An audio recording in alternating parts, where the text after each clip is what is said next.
ચૂંટણી પહેલા જ સૌરાષ્ટ્રના રાજકારણમાં જબરો ભૂકંપ આવ્યો છે. જગતને ભાજપ પોતાનો અભેદ કિલ્લો માને છે. તે માળિયામાં આજે ભગવો વિખેરાયો છે. વડાપ્રધાન નરેન્દ્ર મોદીના આગમન પહેલા જ જૂનાગઢ ભાજપમાં મોટો ભડકો થયો છે.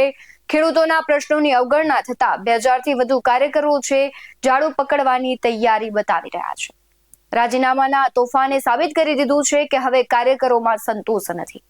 પૂર્વ મંત્રી જવાહર ચાવડાના ઘરે રાતભર ચાલેલી મીટિંગ બાદ માળિયા માંગરોળ પંથકના રાજકારણમાં નવો સૂર્યોદય થવા જઈ રહ્યો છે. એક સાથે 2000 સભ્યોનું રાજીનામું એ માત્ર પક્ષ પલટું નથી, પણ ભાજપ માટે જોખમની ઘંટડી છે. નમસ્કાર, ગુજરાત BS9 TV ન્યૂઝમાં આપની સાથે હું ભગવતી વિશાવડિયા. સૌરાષ્ટ્રના રાજકારણમાંથી આ સમયના સૌથી મોટા સમાચાર સામે આવ્યા છે. વડાપ્રધાન નરેન્દ્ર મોદીના ગુજરાત આગમન પહેલા જ જૂનાગઢના માળિયા હાટીના ભાજપના ગઢમાં મોટું ગાબડું પડ્યું છે. ખેડૂતોના પ્રશ્નો અને ઉપેક્ષાને મુદ્દો બનાવી ભાજપના દિગ્ગજ હોદ્દેદારોએ કેસરીયો ખેસ ત્યાગી દીધો છે. સૌથી ચોંકાવનારી વાત તો એ છે કે પૂર્વ મંત્રી જવાહર ચાવડાના નિવાસસ્થાને મળેલી એક ખાસ મીટિંગ બાદ હવે 2000 થી વધુ કાર્યકરો આમ આદમી પાર્ટીમાં જોડાય તેવી પ્રબળ શક્યતાઓ દેખાઈ રહી છે. આમાં જોઈએ તો માળિયા હાટીના અને માંગરોળ પંથકમાં ભાજપમાં મોટો ભડકો થઈ તેવી શક્યતા છે અને જે પક્ષ શિસ્ત માટે જાણીતો છે તે જ પક્ષના પાયાના કાર્યકરો અને નેતાઓએ બળવો પોકાર્યો છે. આ રાજીનામા પાછળનું મુખ્ય કારણ એ છે કે ખેડૂતોના વણ ઉકેલાયા જે પ્રશ્નો છે તે. સ્થાનિક નેતાઓનો આરોપ એવો પણ છે કે સરકાર ખેડૂતોની વેદના સાંભળવામાં નિષ્ફળ રહી છે.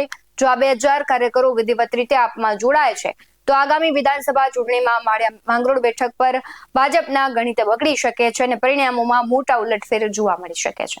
સમગ્ર મામલે આવેલી પ્રતિક્રિયા પર નજર કરીએ. જય માતાજી. આજ રોજ ભારતીય જનતા પાર્ટીમાંથી હું રાજીનામું આપું છું. મારું નામ આલિકભાઈ રાજસિંહભાઈ સિસોદિયા ઉર્ફે હું બચુભાઈ સિસોદિયા. નગર પંચાયતમાં હું સદસ્ય તરીકે હતો. તાલુકા પંચાયતમાં હું કારોબારી તરીકે હતો. કારોબારીનો ચેરમેન તરીકે મેં ફરજ બજાવી. મારા ધર્મપત્ની એ પણ કારોબારીના સદસ્ય તરીકે હતા. હાલ મારો દીકરો અજયસિંહ એ તાલુકા ભાજપના ઉપપ્રમુખ તરીકે ફરજ બજાવે છે, પણ એ પણ આજ રાજીનામું આપે છે. મારા પરિવાર સાથે અમે રાજીનામું આપીએ છીએ. રાજીનામું આપવાનું કારણ એક જ છે કે આજ જે ખેડૂત ઉપર અન્યાય થાય છે, ખેડૂતને જે લાભ મળવો જોઈએ એ આ સરકારની અંદર લાભ નથી મળતો. તો હું એક ખેડૂતના દીકરા તરીકે મને બહુ આત્માને દુઃખ થયું છે, મને બહુ ખીજ આવી છે. એને કારણે હું રાજીનામું આપું છું. ગરીબ માણસોના કોઈ કામ નથી થતા. આ સરકારમાં આવું જો કામ ન થતું હોય અને સારા કામ ન થતા હોય તો આ સરકારની અંદર આ પાર્ટીની અંદર રહેવાનો કોઈ અધિકાર નથી. એટલા માટે હું રાજીનામું આપું છું. નમસ્કાર, હું ખેડૂત પિયુષ પરમાર, OBC સેલ પ્રદેશ પ્રમુખ, આમ આદમી પાર્ટી ગુજરાત, માંગરોળ માળિયા હાટીના વિધાનસભા પ્રભારી.